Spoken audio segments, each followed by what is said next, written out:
Victoria Cooley, reading Lady Lazarus by Sylvia Plath.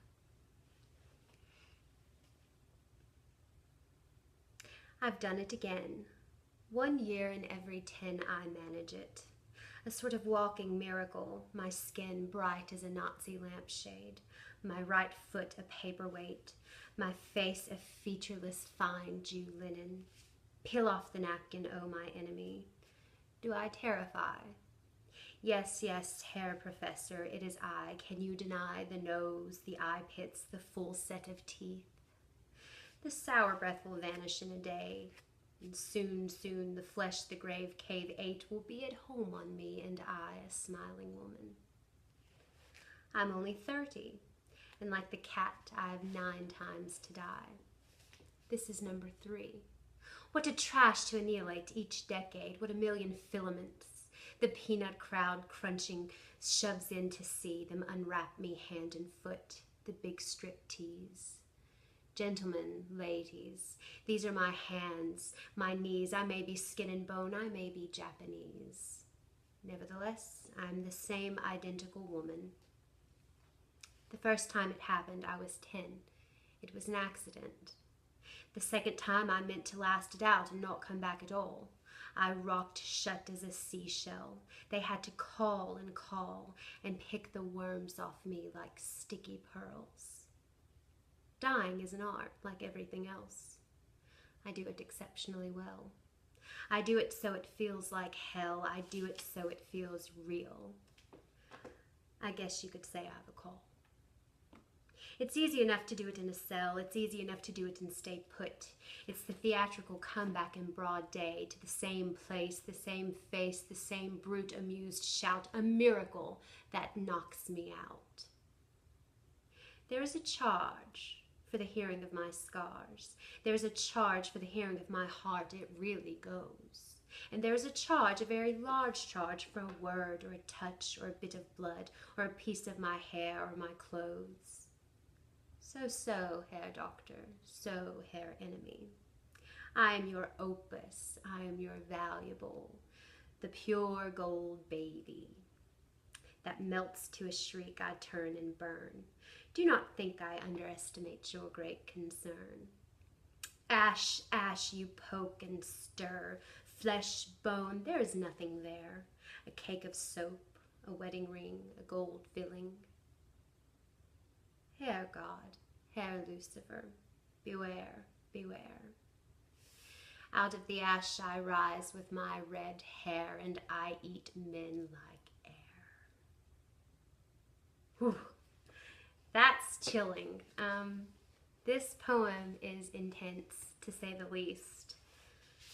And obviously, I think it's one of her most famous poems along with Daddy, but what I want to do is I want to start with a couple questions here. You know, obviously you have your what, who, when, and how.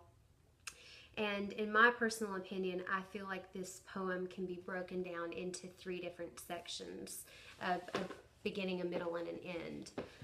It's very dramatic, so I think that kind of fits the bill for this. So the opening line, I've done it again. Well, what have you done?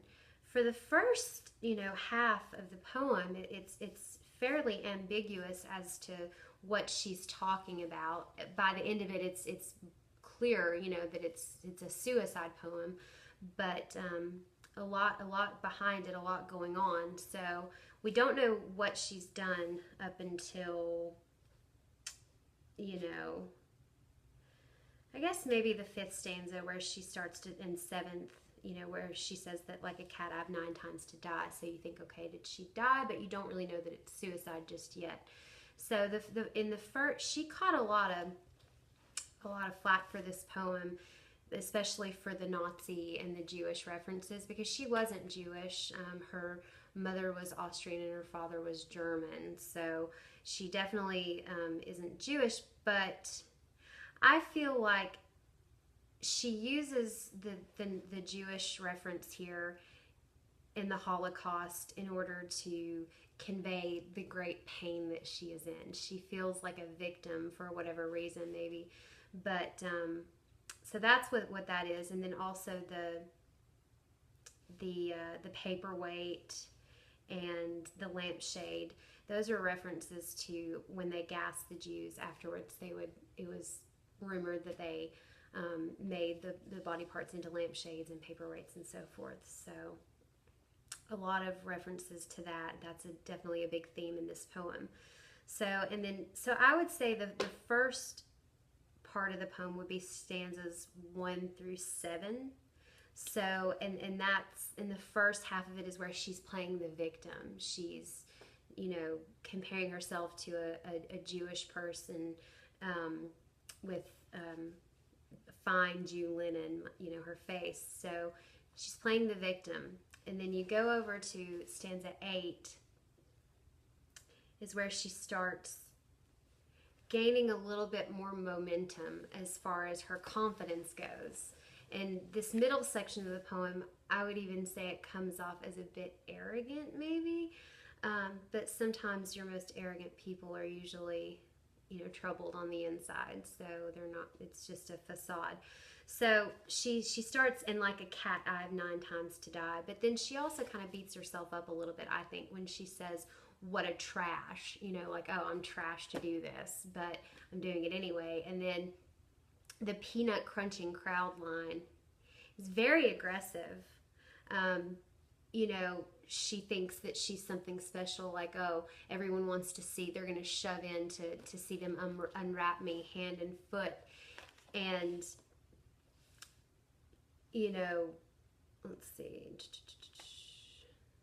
And also, you probably didn't notice, but there's a couple lines that I said. I listened to her recording on YouTube of her actually reading this poem, and there were a couple lines that were edited out in the collected poems edition as well as in our textbook. Both of these lines were edited out. After I may be skin and bones, I may be Japanese. That was taken out, but I decided to put that in there because it's a nice line, but I think it was a little too much, and maybe that's why they took it out. But also, backtracking to stanza 4, after she says, do I terrify, there's another line that's omitted that I added back in based off of her reading, which was, yes, yes, her professor, it is I, can you deny? I don't really know why that would have been taken out. Maybe because it was a reference to her father. It's been said that Lady Lazarus was a companion piece to Daddy, so the aggression towards her father, maybe they took that out. I don't really know. But so anyway, back to the middle part of the poem, which I would say would be stanzas 8 through 20. That's where she's really gaining momentum and her confidence and that arrogance. Dying is an art like everything else. I do it exceptionally well. I mean, that's, but in a way, there's great irony in that, because obviously you don't do it exceptionally well because your first attempt was unsuccessful. So maybe she just kind of feels dead already on the inside. So that's why dying comes easy to her.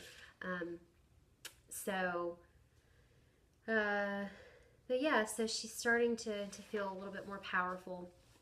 And then she really claims her power. It's a power struggle. And maybe that's, again, the Nazi references as well. There's this struggle between the Nazis and the Jews and this brutalization of them. She feels beaten down, but to me, that's what the poem is all about, is here's this woman who she's a victim, but she refuses to play victim. And here's where she really gains that momentum. So she says that, there's a charge for hearing me, for seeing me, for, hearing my words that from my heart. So she has obviously some self-worth there. Like, okay, there's a charge for this. This, I'm important. And then the so-so Herr Doctor, Herr Enemy. Herr is German for Mr. So again, that goes back to the who. Who is her audience? Who is she addressing? She's addressing her enemy, who are the Nazis and the peanut crunching crowd. I think that this poem can also be it falls in the category of confessional poetry, but it's also can be quite feminist because it's kind of man bashing in a way. Her audience is she's directed this anger towards mostly men. The doctor is her enemy, also because she's died and he brings her back to life, so he's her enemy. And also, when she talks about the big strip tease, she, I mean, it's commonly the phrase is ladies and gentlemen. She says gentlemen first, and I think that she's really targeting the male figures in these poems, or in this poem particularly. And also the seashell, she was raised by the ocean, and that's a big influence on a lot of her poetry, either whether she said subconsciously or consciously. So it just kind of creeps its way in there, because it's such a big part of her.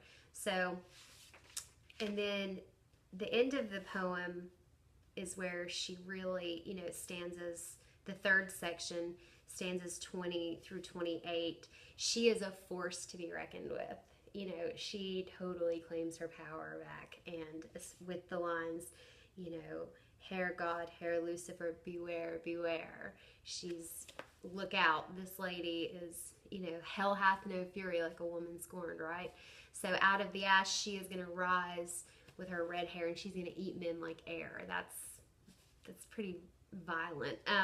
So she's not messing around anymore. But that's also, out of the ash I rise with my red hair. That's a reference to the phoenix mythology, who basically burns and is reborn from his ashes. So a lot of themes in this. Again, the Nazi, the Jewish theme, the suicide, the mythological creatures, and as well as Lady Lazarus is the biblical reference to Lazarus, who Jesus brought back from the dead. And that's what this poem is all about. It's about, being reborn and feeling better, maybe not quite so angry, but feeling better about your situation. So, and then refusing to be a victim. I think that's a good way to look at it. That's my interpretation. Thank you for watching.